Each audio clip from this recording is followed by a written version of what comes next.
मित्रांनो, समजा बाजारात सेल लागलाय. ब्रँडही एकदम भारी आहे, पण ऑफ सीझन असल्यामुळे कोणीही त्याकडे पाहत नाहीये. अशा वेळेला तुम्ही काय कराल? गर्दी संपायची वाट पाहाल की ब्रँड चांगला आहे म्हणून लगेच खरेदी कराल? तर नक्कीच तुम्ही खरेदी कराल. शेअर मार्केटमध्ये सुद्धा अशीच रणनीती वापरणारा एक छुपा म्युच्युअल फंड असतो, ज्याला आपण कॉन्ट्रा फंड असे म्हणतो. जेव्हा अख्खं शेअर मार्केट एका शेअरच्या किंवा एका सेक्टरच्या मागे पळत असतं, अशा वेळेला कॉन्ट्रा फंड त्याच्या विरुद्ध शेअर घेत असतं. हो, म्हणजेच गर्दीच्या अगदी विरुद्ध दिशेने चालत असतं. पण बाजारात गर्दीच्या विरुद्ध दिशेने चालून नक्की कमाई करता येते का? की यामध्ये तुमचा पैसे बुडण्याचा जास्त धोका आहे? आज आपण अशा एका रंजक म्युच्युअल फंड कॅटेगरीचे सविस्तर मराठीत समजून घेणार आहोत.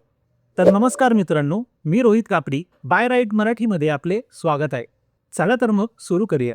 सर्वात आधी समजून घेऊया कॉन्ट्रा फंड म्हणजे काय. कॉन्ट्रारियन या शब्दापासून कॉन्ट्रा हा शब्द आलाय. कॉन्ट्रारियनचा अर्थ आहे विरुद्ध विचार करणारा. हे फंड अशा कंपन्यांमध्ये पैसे गुंतवतात जे सध्या कंपन्या परफॉर्म करत नाहीयेत किंवा ज्यांच्याबद्दल मार्केटमध्ये सध्या पॉझिटिव्ह वातावरण नाहीये.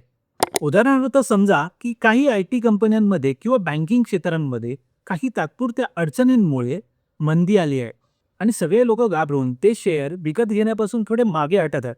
अशा वेळेला कॉन्ट्रा फंडचा मॅनेजर काय करतो? अशा वेळेला फंड मॅनेजर हे शेअर्स डिस्काउंटेड रेटमध्ये विकत घेत असतात आणि शांतपणे काही वर्ष त्यात इन्व्हेस्टमेंट करून वाट पाहतात. जेव्हा परिस्थिती सुधारते तेव्हा ते सेक्टर सुद्धा पुन्हा धावायला लागतात. तेव्हा या फंडांची व्हॅल्यू रॉकेटसारखी वाढते. म्हणजेच काय तर अंडर परफॉर्मन्स आणि ओव्हर परफॉर्मन्समुळे शेअरच्या किमतीत जो फरक निर्माण होतो त्याचा फायदा हे फंड्स घेत असतात. आता या फंडाचे काही महत्त्वाचे नियम आपण जाणून घेऊया, जे एका चांगल्या इन्व्हेस्टरसाठी जाणून घेणे महत्त्वाचे आहे. पहिला नियम म्हणजे किमान गुंतवणूक ही 65% इक्विटीमध्ये असली पाहिजे. सेबीच्या नियमानुसार या फंडांमध्ये गुंतवणूक करणाऱ्या म्युच्युअल फंड कंपन्यांचे 65% शेअर हे इक्विटीमध्येच गुंतवलेले गेले पाहिजेत. दुसरा म्हणजे रिस्क आणि रिवॉर्ड. मित्रांनो, इथे सामान्य म्युच्युअल फंडपेक्षा अधिक रिस्क असते, कारण आपण अशा घोड्यावरती पैसे लावत असतो जो सध्या धावत नाहीये, परंतु अशा आशेवर असतो की हा घोडा मागून बाकीच्यांना ओव्हरटेक करेल. पण घोडा सध्या रेसमध्ये असल्यामुळे आपण बाकीच्या थकलेल्या घोड्यांना मागे पाडू अशा आशेने यामध्ये इन्व्हेस्टमेंट केली जाते. त्यामुळे मिळणारा परतावा हा सुद्धा अपेक्षित मोठाच असतो. जर आपण सध्या मार्केट पाहिले तर SBI Contra fund, इन्व्हेस्को India Contra fund आणि कोटक इक्विटी कॉन्ट्रा फंड असे काही म्युच्युअल फंड हे या कॅटेगरीतील प्रमुख आणि लोकप्रिय म्युच्युअल फंड आहेत. या फंडांची नावं फक्त तुम्हाला काही तोंड ओळख व्हावी म्हणून मी सांगत आहे. हे म्युच्युअल फंड मी तुम्हाला रिकमेंड करत नाहीये, पण नक्कीच तुम्ही या फंडांचा अभ्यास करू शकता. आता पाहूया यामध्ये काय रिस्क इन्व्हॉल्ड आहे. तुम्ही म्हणाल ही खूपच चांगली आयडिया आहे, शेअर्स आपल्याला खूपच स्वस्तात मिळते, आपण त्याला मोठे झाल्यानंतर विकू आणि खूप सारा फायदा मिळू शकतो. पण थांबा, इथेच खरा मेक आहे. त्यामध्ये काही धोके आहेत ते समजून घेऊया. पहिला धोका म्हणजे व्हॅल्यू ट्रॅप. काही वेळेला फंड मॅनेजर्सला असं वाटतं की या शेअरची किंमत तात्पुरती घसरली आहे, पण प्रत्यक्षात त्या कंपनीमध्ये काहीतरी मोठा अडथळा किंवा काहीतरी मोठी गडबड असू शकते, ज्यामुळे त्या शेअरची किंमत पडलेली असेल. अशा वेळेला फंड मॅनेजरचा जर अंदाज चुकला तर ती इन्व्हेस्टमेंट तुम्हाला महागात पडू शकते. त्यासारखा दुसरा धोका म्हणजे संयमाची प्रतीक्षा. हा फंड चालण्यासाठी अनेकदा खूप वर्षे सुद्धा निघू शकतात. एखादा मार्केटमधील सेक्टर सध्या खाली आहे, तो परत कधी वर आहे याचा अंदाज लावता येत नाही.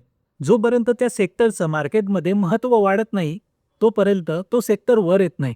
अशा वेळेला तुमच्या फंडाचा परफॉर्मन्स हा इंडेक्स फंडपेक्षा कमी असू शकतो. तुमच्या अपेक्षेप्रमाणे जर फंड वाढत नाही राहिला तर तुमचाही त्यावरचा विश्वास कमी होत जातो व अशा वेळेला तुम्ही ते पैसे रिडीम करून लॉस किंवा प्रॉफिट जो काय असेल तो लवकर बुक करून निघून जाता. तुम्हाला खरंच त्यावरती विश्वास असेल आणि तुमचा धीर तुमच्या ताब्यात असेल, अशा वेळेलाच तुम्ही त्यामध्ये इन्व्हेस्ट करण्याचा विचार करू शकता. पाचवा मुद्दा म्हणजे टॅक्स कसा लागतो. तर या फंडासाठी काही वेगळा टॅक्स नाही आहे. जो आपल्या बाकी इक्विटी म्युच्युअल फंडसाठीचा टॅक्स आहे तोच टॅक्स या फंडसाठी सुद्धा लागतो. यामध्ये शॉर्ट टर्म कॅपिटल गेन हा 20%च लागतो व लॉंग टर्म कॅपिटल गेन हा 12.5%च लागतो, जो बाकी फंडांप्रमाणेच आहे. आता आपण निष्कर्ष जाणून घेऊया या फंडांमध्ये कोणी गुंतवणूक करावी. कॉन्ट्रा फंड हा गुंतवणुकीसाठी खरोखरच चांगला पर्याय आहे का?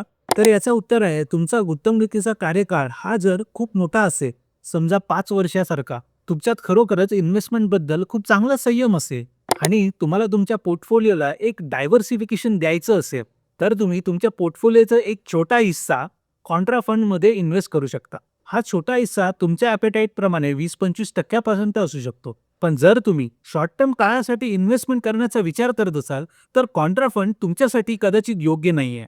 कारण यामध्ये अडकलेले पैसे कधी वाढतील याचा अंदाज लावता येत नाही. पण ते वाढल्यास त्यामध्ये चांगली रिटर्न्स मिळण्याची शक्यता असते. म्युच्युअल फंड गुंतवणूक ही बाजार जोखमींच्या अधीन असते. त्यामुळे कोणतीही गुंतवणूक करण्यापूर्वी आपल्या आर्थिक सल्लागाराचा सल्ला नक्की घ्या आणि स्कीमचे डॉक्युमेंट्स काळजीपूर्वक वाचावे. मित्रांनो, तुम्हाला आजची ही माहिती कशी वाटली? तुम्ही कॉन्ट्रा फंडमध्ये गुंतवणूक केली आहे का?